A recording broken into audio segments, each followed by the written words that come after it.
काफी समय से हमने वीडियो नहीं बनाया है और जब मैंने आखिरकार फिर से शुरू करने का फैसला किया तो ऐसा लगा जैसे देवी स्वयं ने मुझे धक्का दिया हो।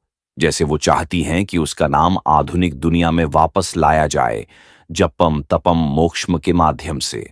आज के वीडियो में हम सिर्फ किसी और देवी के नाम के बारे में बात नहीं कर रहे हैं। हम एक ऐसी रूप की शक्ति को उजागर कर रहे हैं जिसे ज्यादातर लोग देख चुके हैं लेकिन लगभग कभी समझ नहीं पाए हैं। हम सब जानते हैं मां दुर्गा, जो धर्म को समाप्त करने के लिए उठी दिव्य कमांडर। हम जानते हैं मां काली, जो खुद काल की अनियंत्रित शक्ति है। लेकिन फिर आता है एक ऐसा नाम जो रोज की प्रार्थनाओं से अजीब तरह से गायब सा लगता है, देवी चामुंडा। शक्तिशाली, डरावनी, अक्सर गलत समझी गई और कई जगहों पर उसे सिर्फ पत्थर की मूर्ति के रूप में याद किया जाता है, बजाय कि जीवित भक्ति की उपस्थिति के। तो चामुंडा वास्तव में कौन है? उनकी कहानी देवी महात्म्य दुर्गा सप्तशती में इतने महत्वपूर्ण पल में क्यों आती है? और फिर भी उनका नाम मुख्यधारा की स्पॉटलाइट से बाहर क्यों रहता है? काली, भैरव और चामुंडा में असली फर्क क्या है? जिस तरह से लोग तंत्र को समझते हैं बिना इसे जटिल बनाए। और सबसे महत्वपूर्ण, क्या चामुंडा डर की देवी हैं या डर को नष्ट करने वाली देवी? हमारे साथ अंत तक रहें, क्योंकि यह सिर्फ इतिहास या प्रतीकवाद नहीं है। हम चामुंडा की उत्पत्ति, उनके उद्देश्य और क्यों उनकी ऊर्जा आज भी मायने रखती है का एक साफ साधारण समझ बना रहे हैं, खासकर जब जीवन आपको उन चीजों का सामना करने पर मजबूर करता है जो आप आमतौर पर टाल देते हैं। तो चलिए शुरू करते हैं। हम बड़े नामों को जानते हैं। पार्वती दुर्गम दानव से लड़ने के लिए दुर्गा बन जाती है और नाम दुर्गा खुद हर जगह गूंजने लगता है। दुर्गा की क्रोध से काली प्रकट होती है, धधकती, अनदेखी, नजरअंदाज नहीं की जा सकती। लेकिन फिर एक ऐसा नाम है जो उतना ही प्रसिद्ध होना चाहिए और फिर भी ज्यादातर लोग इसे रोज की प्रार्थनाओं में शायद ही सुनते हैं। चामुंडा। वह वास्तव में कौन है? आज उनका नाम क्यों ऐसा लगता है जैसे वो पुराने पत्थरों और भूल चुके मंदिरों में जीवित है, बजाय कि घरों और मंदिरों में? एक देवी जो कभी शाक्त युद्ध मिथकों के केंद्र में खड़ी थी, वो कैसे धीरे धीरे कुछ बन गई जिसे ज्यादातर लोग सिर्फ संग्रहालय के लेबल में देखते हैं। एक गलियारे में मूर्ति, एक डरावनी आइकन जिसकी कहानी जोर से नहीं बताई जाती। क्योंकि यही ट्विस्ट है, चामुंडा कोई अलग छोटी देवी नहीं है जो अचानक किनारे से आ जाएं। शाक्त परंपरा में वो उस पल में प्रकट होती हैं जब देवी का क्रोध सर्जिकल हो जाता है, जब युद्ध सिर्फ जीतने का नहीं होता बल्कि उस चीज को खत्म करने का होता है जो बार बार लौट आती है। और उनका नाम ही एक सुराग है। चामुंडा दो असुरों चंड और मुंड से जुड़ा है, जिनकी हार वो पल बन जाती है जब उनकी पहचान ठोस रूप लेती है। परंपरा उन्हें ऐसे नहीं पेश करती, देखो एक नई देवी, बल्कि ऐसे पेश करती है, ये वो रूप है जो देवी लेती हैं जब सबसे भयंकर युद्ध शक्ति को भी एक और गहरा अंतिम किनारा चाहिए। यही वजह है कि कई क्लासिकल चित्रण उन्हें पहुंच योग्य बनाने की कोशिश नहीं करते। उन्हें भयंकर कंकाली सिरों की माला पहने श्मशान भूमि के प्रतीकों से घिरी दिखाया जाता है, क्योंकि वो देवी की उस शक्ति का प्रतिनिधित्व करती हैं जो अंतों पर विजय पाती है, अहंकार, भ्रम, अहंकारिता और हिंसक अराजकता के चक्र पर। शाक्त भाषा में वो नकारात्मक नहीं है, वो संरक्षण का वो अडिग रूप है। और वो मूल कहानी जिससे हम शुरुआत कर रहे हैं, जहां चामुंडा की सार्वजनिक पहचान स्पष्ट हो जाती है, वो सबसे प्रसिद्ध रूप से देवी महात्म्य दुर्गा सप्तशती चंडी पाठ में बताई गई है, खासकर उस सीक्वेंस में जहां देवी की सेनाएं चंड और मुंड से लड़ती हैं और उनकी हार से जुड़ा भयंकर रूप चामुंडा के नाम से जाना जाता है। ये ग्रंथ शाक्त परंपराओं में सबसे केंद्रीय शास्त्र चक्रों में से एक है जो हर जगह दोहराए जाते हैं। प्रमुख देवी महात्म्य मार्कंडेय पुराण के भीतर हम देखते हैं कि उन्हें पुराण और तंत्र जुड़ी धाराओं में प्रमुख शाक्त शक्तियों में जगह दी गई है, जिसमें मातृकाओं की सूचियों में चामुंडा को एक शक्तिशाली मान शक्ति के रूप में दिखाया गया है, बजाय कि साइड कैरेक्टर के।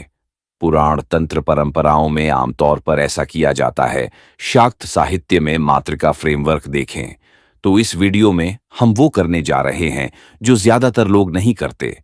बस ये न कहें चामुंडा डरावनी है, बस मूर्ति दिखाकर आगे न बढ़ें।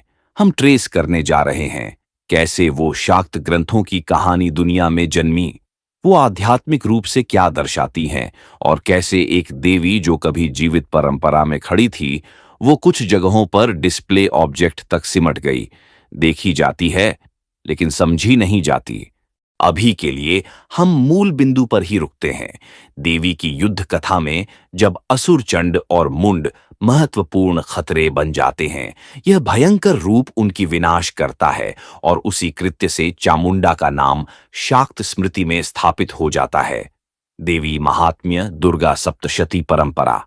यदि मां दुर्गा के पास पहले से ही सभी देवों की शक्ति और उनके अस्त्र थे, और फिर मां काली जो खुद समय है काल स्वरूप भी प्रकट हुई, तो देवी को फिर से और किसी रूप की जरूरत क्यों पड़ी? चामुंडा क्यों? यही वो जगह है जहां शाक्त ग्रंथ बहुत सटीक हो जाते हैं। ये रूप कमजोरी नहीं दिखाते दुर्गा या काली में, ये कार्य दिखाते हैं। देवी महात्म्य दुर्गा सप्तशती में युद्ध का मैदान एक सपाट स्थिति नहीं है जहां एक शक्ति सब कुछ एक रूप में सुलझा दे। असुर अपनी चाल बदलते हैं, खतरे की प्रकृति बदलती है, और देवी उस पल की सटीक आध्यात्मिक और युद्ध संबंधी जरूरत के अनुरूप रूप से जवाब देती है। वही देवी लेकिन अलग कार्य मोड। इस तरह से सोचिए, दुर्गा वो देवी हैं जो सर्वोच्च कमांडर के रूप में, जो देवों की संयुक्त शक्ति को उठाती हैं, धर्म स्थापित करती हैं और युद्ध का नेतृत्व करती हैं। काली वो देवी हैं जो अनियंत्रित समय निगलने वाले क्रोध के रूप में, वो शक्ति जो दानवीक ज्वार की गति को तोड़ती है। लेकिन फिर कहानी में एक बहुत ही विशिष्ट समस्या आती है, चंड और मुंड। और ग्रंथ उनकी हार को बस एक और मार के रूप में नहीं मानता, उनकी समाप्ति एक पहचान चिन्ह बन जाती है। देवी की वो भयंकर शक्ति जो इसे पूरा करती है उसी कृत्य से जानी जाती है, चामुंडा, वो जो चंड-मुंड के विनाश से जुड़ी है। देवी महात्म्य में देवी असुरों से युद्ध में है और एक भयंकर रूप काली उभर कर वो काम करती है जो करना चाहिए। जब चंड और मुंड उस युद्ध की धारा में गिरते हैं तो देवी घोषणा करती हैं कि इस कृत्य के कारण वो भयंकर शक्ति चामुंडा के नाम से प्रसिद्ध होगी। तो जरूरत ये नहीं है दुर्गा नहीं कर सकी, जरूरत ये है परंपरा एक विशिष्ट कार्य और जीत के पल को एक अलग रूप में नाम देकर और सील कर रही है, ताकि भक्त उस शक्ति के पहलू को याद कर सकें, बुला सकें और इससे जुड़ सकें। और एक दूसरा स्तर भी है जो युद्ध से ज्यादा आध्यात्मिक है। शाक्त परंपरा अक्सर कई रूपों में बात करती है, क्योंकि भक्त अनंत को विशिष्ट द्वारों के माध्यम से पहुंचते हैं। कुछ भक्त देवी ओंकार को विशिष्ट द्वारों के माध्यम से पहुंचते हैं। एक सख्त टाइमलाइन हिस्ट्री के नजरिए से हिंदू ग्रंथ हमें कोई साफ मॉडर्न स्टाइल तारीख नहीं देते, जैसे एक्स साल पहले सत्य युग। देवी महात्म्य ये युद्ध पवित्र कथा मोड में पेश करता है, ब्रह्मांडीय घटनाएं, दोहराए जाने वाले पैटर्न और धर्म की अधर्म पर जीत। कई पुराण कथाएं कुछ दिव्य युद्धों को अलग ब्रह्मांडीय चक्रों मनवंतर युग में रखती हैं, लेकिन देवी महात्म्य खुद मुख्य रूप से कोई कालानुक्रमित कैलेंडर नहीं है। ये देवी तत्व का खुलासा है। जब जब अधर्म उठता है देवी प्रकट होती है, पैटर्न दोहराता है। यही कुंजी है। जरूरी नहीं कि वही असुर वही नामों के साथ वही जगह पर, लेकिन सिद्धांत आसुरिक शक्तियां उठती हैं, देवी उनका सामना करती हैं। क्या चामुंडा को प्राइमरी लेवल देवी से हटाया गया? क्या उन्हें अभी भी चढ़ावा मिलता है? क्या वे मानवता से नाराज हैं? क्या हटाया गया? न तो कोई व्यक्ति, न कोई राजा, न कोई समूह। ये आमतौर पर इतिहास, फाल्स मनोविज्ञान प्लस पूजा संस्कृति के संयोजन से होता है। उनकी आइकॉनोग्राफी डरावनी है। चामुंडा की इमेज जानबूझकर समझौता रहित है, अक्सर कंकाली दुबली श्मशान भूमि के प्रतीक। कई घर रोज की भक्ति के लिए नरम रूप पसंद करते हैं, लक्ष्मी, पार्वती, दुर्गा, यहां तक कि काली को ममतामयी फ्रेम में। उनकी पूजा ज्यादा विशेषीकृत है कई जगहों पर। चामुंडा की पूजा विशिष्ट मंदिरों, स्थानीय परंपराओं, शाक्त पॉकेट्स और कुछ तांत्रिक वंशों में बनी रहती है, बजाय कि व्यापक पूरे भारत की दैनिक पूजा प्रथा के। मेनस्ट्रीम भक्ति ट्रेंड्स ने ज्यादा सार्वभौमिक रूपों को तरजीह दी। समय के साथ कुछ देवताओं को भक्ति की डिफॉल्ट सार्वजनिक भाषा बना दिया गया। चामुंडा गायब नहीं होती, वो कम सार्वजनिक हो जाती हैं। क्या उन्हें अभी भी चढ़ावा मिलता है? हाँ, चामुंडा को बिल्कुल अभी भी पूजा जाता है। सबसे प्रसिद्ध जीवित उदाहरणों में से एक चामुंडा देवी मंदिर कांगड़ा, हिमाचल प्रदेश है, और अन्य क्षेत्रीय चामुंडा मंदिर भी शामिल हैं। चढ़ावा और पूजा कई जगहों पर जारी है, बस हमेशा मुख्य धारा की स्पॉटलाइट में नहीं। चामुंडा नाराज नहीं है कि लोग उनके नाम को भूल गए। वो ऐसी देवी हैं जो लोकप्रियता की मांग नहीं करती, वो सच्चाई की मांग करती हैं। तो सब कुछ सीखने के बाद दुर्गा धर्म की कमांडर के रूप में, काली खुद समय के रूप में और चामुंडा देवी की सबसे भयंकर फिनिशिंग फोर्स के रूप में एक साधारण भक्त को आज चामुंडा से क्या लेना चाहिए? अगर वो हर किसी की दैनिक प्रार्थनाओं में नहीं है, तो वो हमारी आध्यात्मिक जिंदगी में कहां फिट होती है? डर में, संग्रहालय में या भक्ति में? वो भक्ति में फिट होती है, लेकिन एक बहुत ही खास तरह की भक्ति।